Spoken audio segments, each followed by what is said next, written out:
Hello from North Carolina, and welcome to our 21st live session.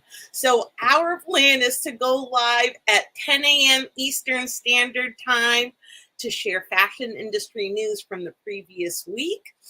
I'm a little late this morning, and it's okay. It's okay because I showed up.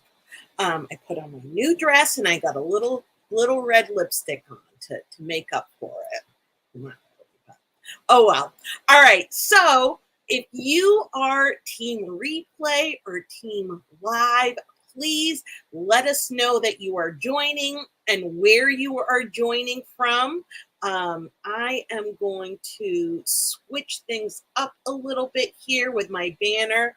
So again, if you are team live or team replay, please comment below and let us know where you are joining from. And my name is Rosalinda Cruz. I am the founder and chief business development officer of the ASOR Collective, where we help underrepresented leaders in fashion with strategic planning and advising. And our mission is to support a more diverse and inclusive, sustainable fashion industry by filling the leadership and ownership gaps in the apparel supply chain. So on these lives, I try to reconcile my love of fashion and retail with my values around sustainability, diversity, and inclusion. And in our time together, I try to cover North Carolina news. North Carolina, I feel like I say this all the time, but it's still the #1 textile producing state in the US. So there's a lot of really, really great industry news coming out of the state. So North Carolina news, product, service, workforce, and then the green carpet, where I talk about brands, concepts, processes that are being called to the proverbial carpet. So that's what I do here. I have been asking our followers on social media channels to go to our YouTube channel and please,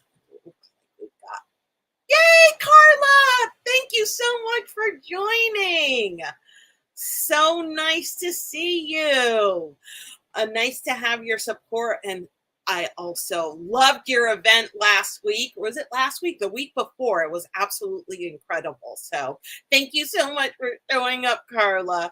But in any case, let's get into it. So announcements and planning PSA. So we are now officially in the second quarter. So one of the things that I like to do, some of you may be familiar with my ideal planning cadence, where really you only need to dedicate 25 hours a year to stay on top of your strategic planning for your business. Obviously, there's more work that goes into it that's more tactical versus, part of the strategy work. But one of the things that I urge my clients to do and other people in the industry is to take at least an hour to reflect on your first quarter, right? The other thing that you want to do is fine tune your May strategy. So tomorrow I will be sending out a post which is going to share information about the coming weeks, and I'll go into more detail about where you should be in your planning process regarding design, sales, and marketing. So yay for that.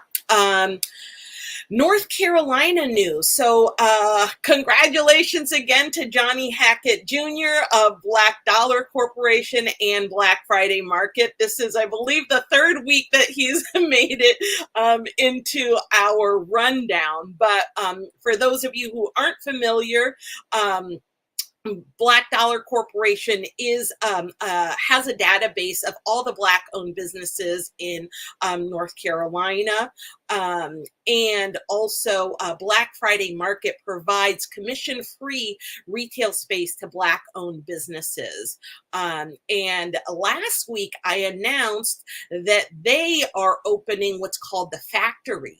And the Factory is a creator space, which is going to be open in downtown Raleigh. And it's going to offer small manufacturing equipment like t-shirts, printers, and press machines. They're also going to have co-working desks, and they're going to be offering crowdfunding and workshops and a bunch of other great stuff. So they actually announced the unboxing event for the Factory, and that is going to be happening April 9th and 10th. On Saturday and Sunday of this week. So if you guys are in the area, please try and make it down there and give the team a hand. I know that part of the excitement around the event is really getting input from the community around the layout of the space, and just to connect with other entrepreneurs. So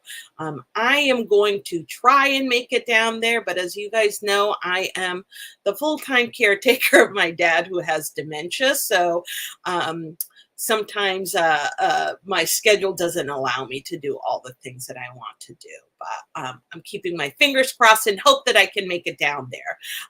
In any case, also in North Carolina news, Macy's actually just announced $584 million investment to build an East Coast fulfillment center, and that is going to be located in Rowan County, which is just outside of Charlotte. So that project is expected to employ like 2,800 people. So that is also great news for North Carolina. And I'm going to take a quick sip of my water here because I forgot to hydrate before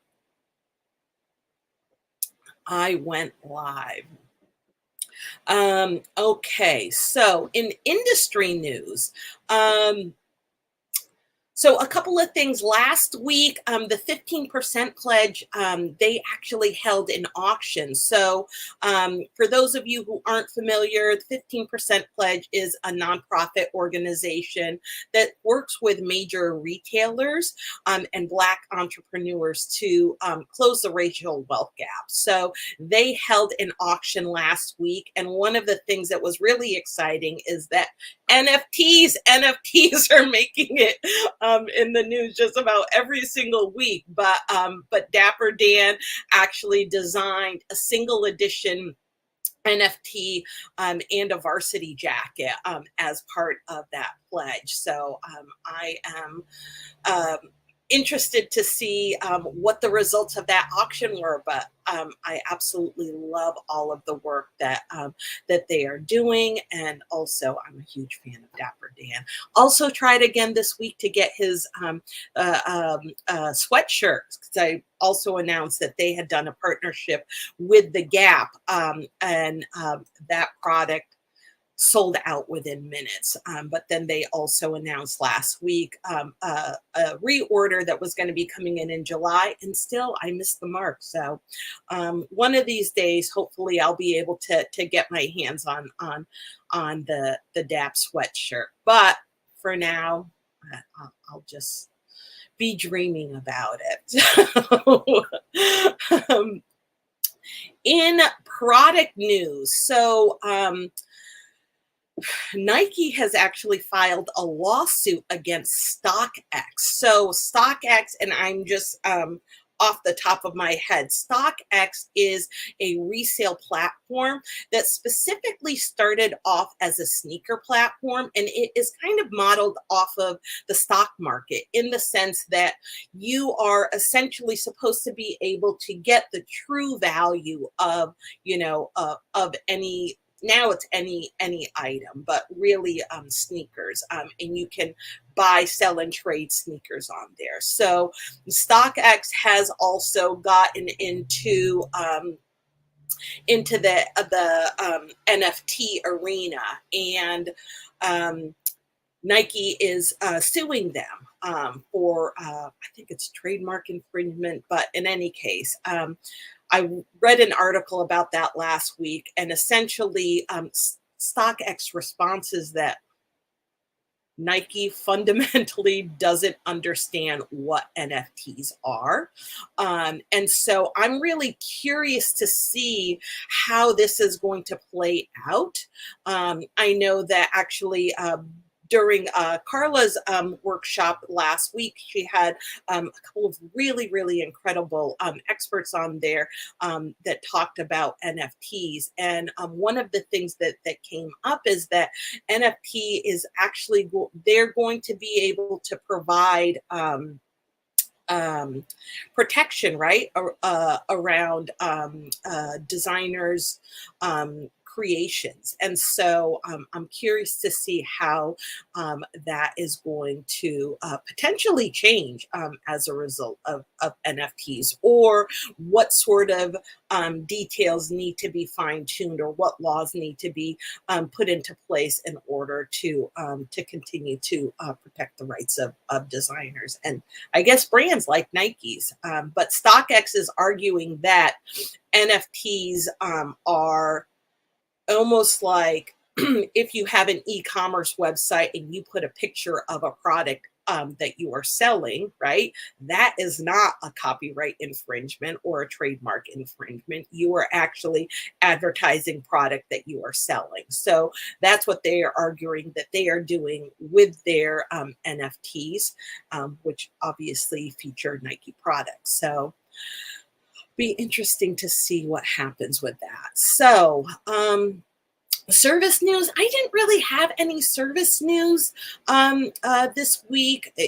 You guys know that essentially what I do is I subscribe to 1,000,001 newsletters, be it from different consultants in the area, trade publications, and that sort of thing. Also, just through social media, LinkedIn, Instagram, Facebook. I just try and collect information over the course of a week and then share it with you guys. So I didn't really see any service news. Not to say that there wasn't any industry service news, but nothing that really resonated as feeling important to share. So workforce news also didn't come up with anything there. And now we are at the green carpet. So the green carpet, as many of you know, is where I talk about brands, concepts, processes that are being called to the proverbial carpet. And in the fashion industry, as well as many other industries, there's no shortage of ethical dilemmas, right? And there are also a lot of siloed discussions that take place, right? And there's a whole lot of infighting, whether it's from the farming, manufacturers, vendors, academia, brands, journalists, activists, you name it. It can be intense and even a little contentious. But one of the things that I also try to do is create space where I am not necessarily calling people out. And I want to clarify that. But as you guys know, I have been trying to actively practice the art of calling people in, which doesn't give them a pass, right, for any wrongdoings, but it really sets a different sort of space to have conversation, because I think that especially in sustainable fashion, there is a lot of calling out that happens. But one of the things that I have found is that people come to the table guarded and not really open to dialogue. So how do you set the conditions to, bring attention to these issues, but also to set the conditions for dialogue, right? And dialogue is really where solutions can be discovered. So that's sort of the intention around the green carpet. And like I said, calling people in, that's a new practice for me. So I may slip up, but that's really the essence of what I'm trying to do here. But a couple of things that came up. I only have one thing that I really wanted to talk about in the green carpet, and that is the supply chain. and I'm going to ramble a bit, so please be patient with me. But throughout the pandemic, and and even now, there has been a lot of discussion about the supply chain and the strains on the supply chains, and what can be done to alleviate the strain on the supply chain, and how some of the good news that has come out of the pandemic is that because of these supply chain issues, there is sort of this resurgence in reshoring and nearshoring, and bringing operations closer, right, to home, and also to the end user. But one of the things that was really interesting, and I like, sometimes people connect the dots, and I'm just like, duh, like, why didn't I think about that? But one of the major reasons actually cited for the continued supply chain challenges is retailers. So they talked about how, when you think about the apparel ecosystem, every kind of link in that supply chain, people have had to make adjustments to their timelines. But who hasn't? Retailers. They're still operating on the same calendar.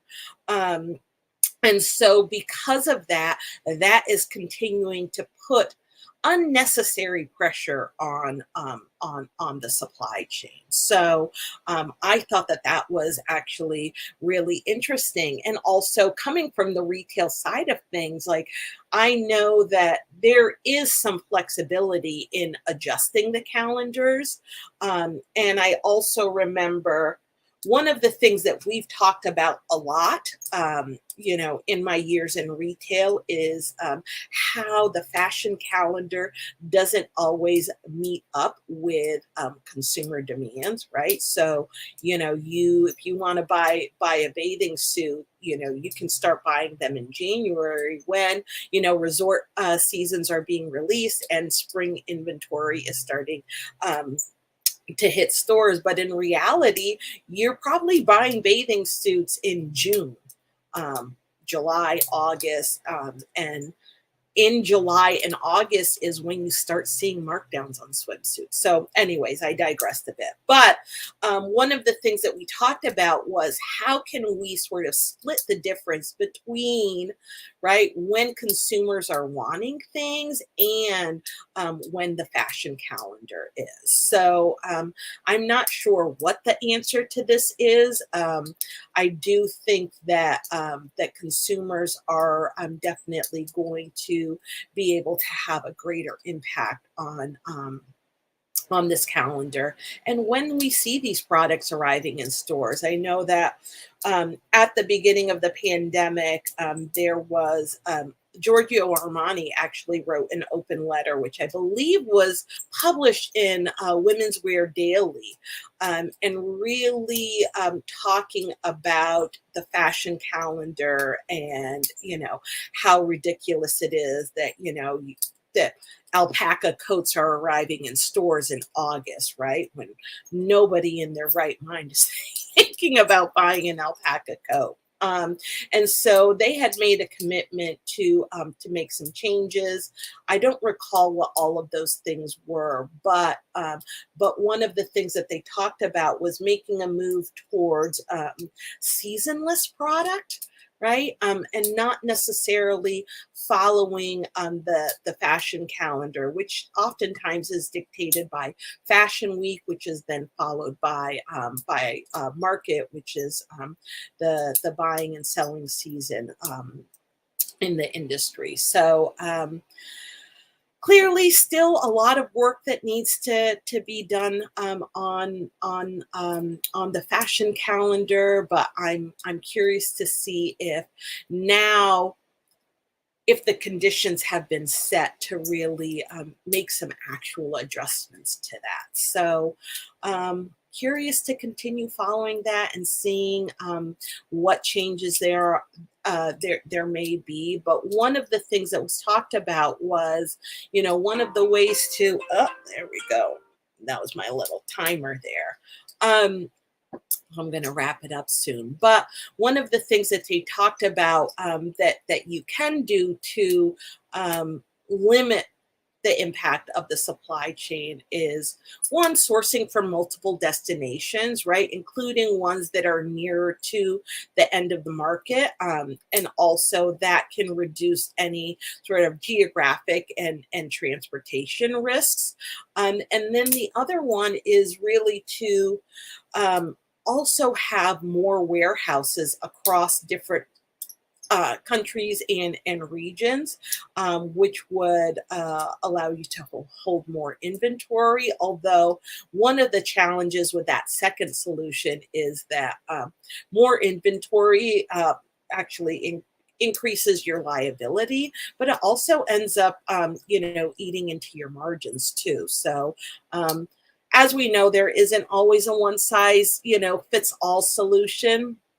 But I wanted to share some things that people are talking about. So you heard my buzzer go off, my little timer. And no, I'm not on fire. I had to bring in the big guns today and have some aromatherapy going here in the background. So we are at time.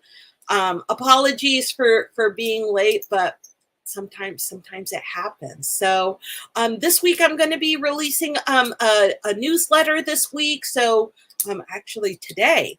So be on the lookout for that. I also talked about the in the coming weeks, which is going to give some more detail around where you should be in your planning cadence.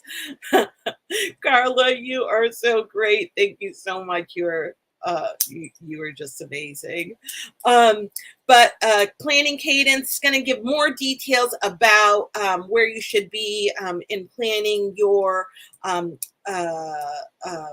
in your planning cadence. I also wanted to mention that I do have, and I'll put the link below, an ideal planning cadence that I've shared through my newsletters, but I will add that link below for those who are interested. And that's it for this week. So as you guys know, our plan is to go live at 10 a.m. Eastern Standard Time on Tuesday mornings. Our mission is to support a more diverse and inclusive sustainable fashion industry by filling the leadership and ownership gaps in the apparel supply chain. Thank you for those of you who joined live and also those of you who will be watching the replay. If you have any questions, feel free to drop them in the comments, and I will see you next week. Bye.